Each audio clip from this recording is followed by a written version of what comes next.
इस वक्त अगर हम देखें कोरोना की वजह से बहुत कुछ बदला है, तो इसी वजह से जो मतदान केंद्र है उसमें इजाफा किया गया है। जो मतदान करने के लिए पहुंचेंगे उनमें भी कोरोना गाइडलाइंस का पालन करना उनके लिए आवश्यक होगा।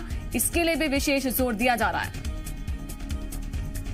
और लगातार क्या कुछ तैयारी है इस पर हम आपको जानकारी देते हैं। संदीप भमरकर जी मीडिया संवाददाता भोपाल से हमारे साथ जुड़ चुके हैं, शैलेंद्र सिंह जी मीडिया संवाददाता ग्वालियर से हमारे साथ जुड़ चुके हैं और सत्यप्रकाश हमारे साथ जुड़ चुके हैं जी मीडिया संवाददाता रायपुर से। 28 सीटों पर कैसे मतदान, कैसी तैयारी है, मतदान के लिए कितना तैयार है मरवाही, ये भी हम जानने की कोशिश करेंगे। अलग अलग रिपोर्टर्स के पास चलते हैं। सबसे पहले संदीप, आपका रुख कर रहे हैं, आप बताएं क्या तैयारी, क्योंकि कल चुनाव होना है, उससे पहले जो तैयारी है वो बहुत इंपॉर्टेंट, क्योंकि किसी तरह से कोई भी सुरक्षा व्यवस्था पर कोई दाग ना लगे, वहां पर सुरक्षाकर्मी तैनात हैं।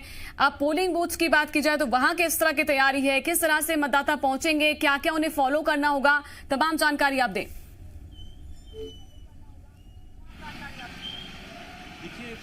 आज सुबह से जो माहौल देखने को मिल रहा है नैन्सी, ऐसा लग रहा है कि केवल 28 सीटों पर ही इलेक्शन नहीं हो रहे हैं, 18 जिलों तक ही सीमित नहीं है, बल्कि हर मैदान जंग का मैदान है। ट्विटर पर आप देखिए, जैसे ही रजनीश अग्रवाल ने यह आशंका जाहिर की कि कांग्रेस गड़बड़ी कर सकती है, तुरंत सैयद जाफर की तरफ से जवाब आया और उन्होंने क्या कह दिया कि बीजेपी गड़बड़ी की तैयारी में है। और यानी ट्विटर को भी एक जंग का मैदान बना लिया गया है। ये चुनाव प्रचार जरूर खत्म हो गया है, लेकिन दिलो दिमाग में अभी भी एक दूसरे के प्रति जो भावना है वो बता रही है कि तनाव कितना ज्यादा है। तनाव हर तरफ है, क्योंकि ये तनाव जो है ये केवल चुनाव का नहीं है बल्कि सत्ता का है। ये तैयारियां भरपूर नहीं रही, वोटर थोड़ा सा भी छिटक गया तो सरकार आती सरकार जा भी सकती है। कांग्रेस और बीजेपी दोनों को ये उम्मीद है कि उनकी सरकार इस उपचुनाव के जरिए आ सकती है और इसीलिए तैयारियां तेज हैं।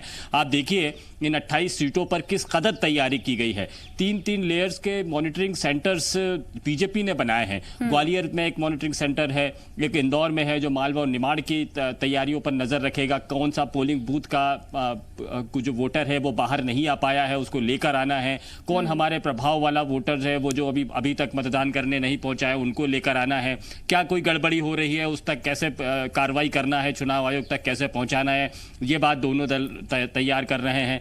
और कांग्रेस को मालूम है कि बाहरी नेता पोलिंग बूथ पे नहीं जा सकता है और इसीलिए बाहर से ही मॉनिटरिंग की जा रही है। यानी जो विधानसभा का प्रभारी है, जो विधायक या मंत्री रहा था कांग्रेस की गवर्नमेंट में, वो अब बाहर से अपने घर से अपने दफ्तर से उस अपने प्रभार वाले विधानसभा क्षेत्र की निगरानी करेगा।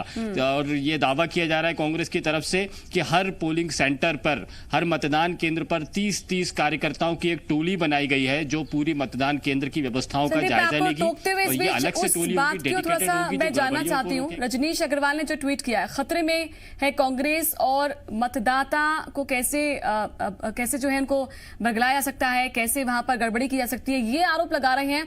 इसकी क्या सत्यता समझें, क्योंकि एक तरफ से बीजेपी आरोप लगा रही है तो कांग्रेस ने भी इसका पलटवार कर दिया है। अब पहले ही चुनाव से पहले एक बार फिर से माहौल बनाने की कोशिश हो रही है दोनों से।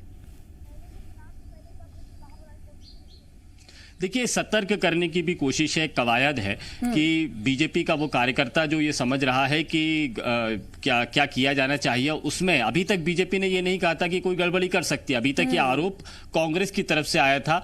बीजेपी पर ये आरोप लगाए जा रहे थे कि वो प्रशासनिक अधिकारियों का अपने पक्ष में उपयोग कर रही है और प्रशासनिक अधिकारी पोलिंग जो बीजेपी के एजेंट बनकर काम कर रहे हैं, इस तरह के आरोप कांग्रेस लगातार लगा रही थी। लेकिन अब जैसे ही बीजेपी ने लगाया है तो वैसे उसके बाद में ये कहा जा सकता है कि बीजेपी कार्यकर्ताओं को एक तरह से अलर्ट पर रखने की तैयारी है कि कहीं इस आड़ में, कहीं इस कहने पर कांग्रेस के लोग उत्पात ना मचाए, गड़बड़ी पैदा करने की कोशिश ना करें। और शायद यही वजह है कि एक संकेत देने की कोशिश की है कि बीजेपी के लोग भी तैयार रहें पोलिंग स्टेशन पर। अब जो पूरी महाभारत है वो पोलिंग स्टेशन पर केंद्रित कर रही है और ये जो मॉनिटरिंग सेंटर्स हैं ये एक्टिव हो चुके हैं। आप इन दोनों के देखिए कि जैसे ही रजनीश अग्रवाल ने किया, तुरंत कांग्रेस का मॉनिटरिंग सेंटर एक्टिव हुआ और सैयद जाफर की तरफ से जवाबी पलटवार आया।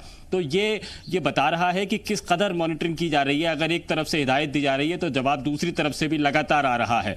ये पोलिंग बूथ तक सीमित नहीं है बल्कि बाहर से भी उतनी ही तैयारी है मतदान को लेकर, अपनी तैयारियों को लेकर कि छोटी से छोटी चीज को भी नहीं बख्शा जा रहा है। हर तरह के हथकंडे अपनाए जा रहे हैं। जाए तो अक्सर जब जो सत्ता में होता है वो आरोप कम लगाता है, जो विपक्ष में होता है वो इस तरह के आरोप ज्यादा लगाता है। लेकिन यहाँ तो दोनों ओर से आरोप लग रहे हैं एक दूसरे पर। मैं आती हूँ आपके पास वापस, लेकिन शैलेंद्र का रुख करेंगे। शैलेंद्र, आप जरा बताएं यहाँ पर ग्वालियर में किस तरह की तैयारी है, क्योंकि ग्वालियर की वो ग्वालियर चंबल संभाग की वो 16 सीटें बहुत इंपॉर्टेंट हैं, जो कि कहा जाता है कि ज्योतिरादित्य सिंधिया का क्षेत्र है। हालांकि चुनाव से पहले क्या कुछ होगा, तैयारी क्या है, वो जानना पहले अभी जरूरी है आपसे, लेकिन ये जो क्षेत्रीय लड़ाई है वो भी काफी दिलचस्प होगी।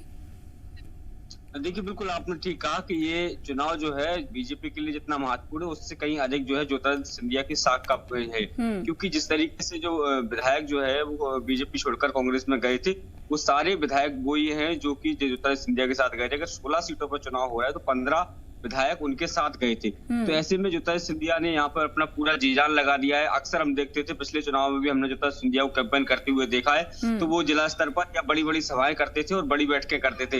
लेकिन इस बार हमने देखा है कि उन्होंने मंडल स्तर पर, बल्कि ये कहे कि सेक्टर लेवल तक के जो कार्यकर्ता सम्मेलन हुए उसमें वो शामिल हुए। कहीं ना कहीं जो पूरा जी जान है उन्होंने लगाने की कोशिश की है, क्योंकि ये उनका इलाका है। इसके अलावा अगर दूसरे लोगों की बात करें तो इस इलाके से बी डी शर्मा आते हैं, इस इलाके से नरेंद्र सिंह तोमर आते हैं। तो ये जो 3 बड़े छत्रप हैं जो बीजेपी के, वो इस अंचल से आते हो, तो ऐसे में कहीं ना कहीं साख का सवाल बीजेपी का भी है।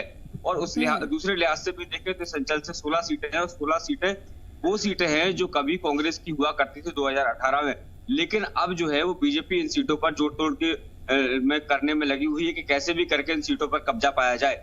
और यही सीटें हैं जो ये तय करेंगी मध्य प्रदेश में आखिर किसकी सरकार रहेगी। तो जनता का जो रुख जो 2018 में हुआ था उसको कहीं ना कहीं पलटने की कोशिश जो है बीजेपी ने लगातार की है। लगभग 1 सैकड़ा से अधिक सभाएं जो है वो शिवराज सिंह चौहान, ज्योतिरादित्य सिंधिया, केंद्रीय मंत्री नरेंद्र सिंह तोमर, बी डी शर्मा, नरोत्तम मिश्रा के सहित तमाम जो बड़े नेता है वो यहाँ डेरा डाले रहे। वो लगातार एक एक मतदाता तक पहुंचने की कोशिश की है। आखिरी समय में लोगों ने रोड शो किए गए और ताकि ज्यादा से ज्यादा मतदाताओं तक पहुंचा जा सके।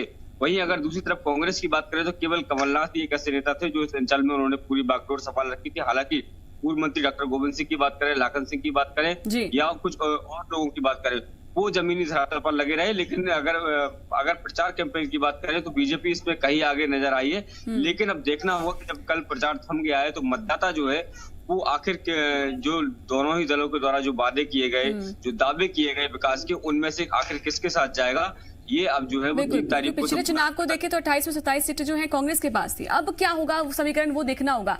आप दोनों बने रहिए। अब सीधा हम रुख कर रहे हैं सत्य प्रकाश का, क्योंकि वहां क्या अभी तैयारी है जानते हैं। सत्य प्रकाश, क्या जानकारी, क्योंकि अब कल वोटिंग होनी है, उससे पहले मतदान केंद्रों पर काफी तैयारी पहले ही कर ली गई है, वहां पर सुरक्षा कर्मी तैनात होंगे, तो बताएं क्या कुछ खास आप देख पा रहे हैं।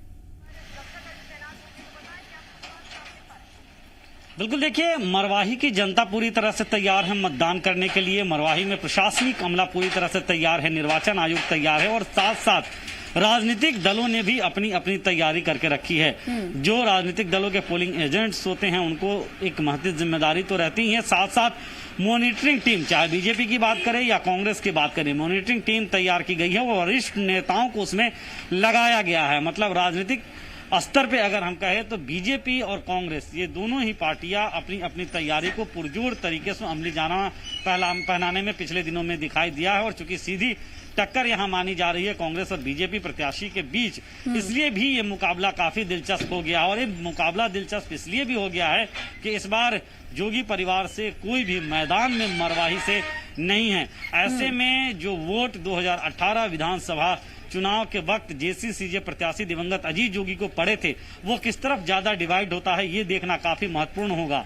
10 को नतीजे हैं और ऊंट किस करवट बैठता है ये 10 नवंबर को पता चलेगा। लेकिन फिलहाल मतदान कल है और मतदान की तैयारियां पूरी तरीके से परिपूर्ण हो चुकी है, ऐसा कहा जा सकता है।